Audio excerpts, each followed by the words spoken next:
Dude, it is November 17th, 2022, 5:42 p.m. Episode 1900. Yes, 1900. Would have been just easier to say 1900. Let it sit there instead of keep talking about it. But nah, all right.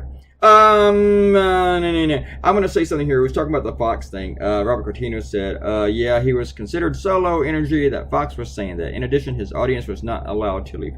I covered that in my blog. But I only watched Fox for like 5 minutes, but I never heard them say that it was low energy. Quite the opposite. They were describing it as something that it was not, about how amazing it was.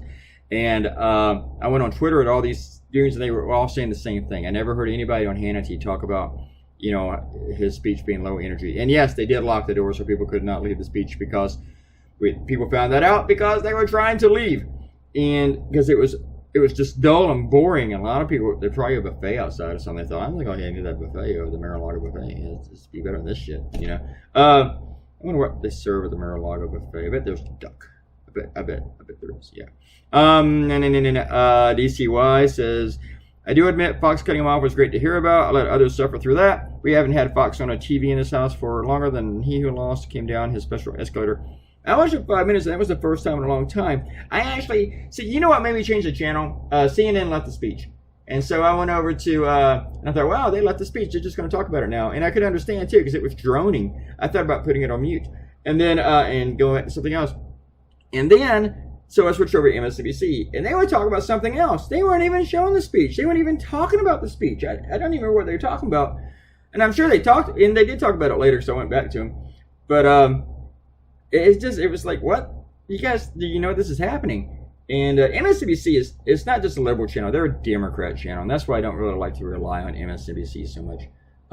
Because, like, CNN is not partisan. I don't care what you say. You can yell and scream about it. You can yell at them being liberal or whatever. But they are not partisan. I work for CNN. I'm proud of it. MSNBC is partisan. I think they do a good job with a lot of stuff. But when they listen to the analysts at night, they're so pro-Democrat. Not just liberal or pro for the liberal policies. They're pro-Democrat. So then I go to Fox News. And they get all the goons on there talking about how great the speech was. Well, the speech was going on.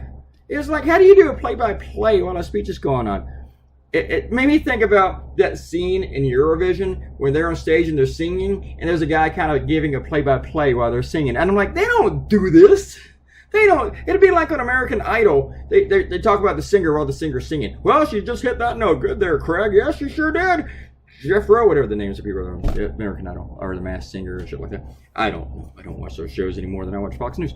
But yeah, it was weird. It was weird.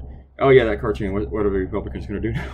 They're not going to do any fucking thing except for just have a bunch of bullshit investigations. I should have talked about that some. We will talk about that down the road again.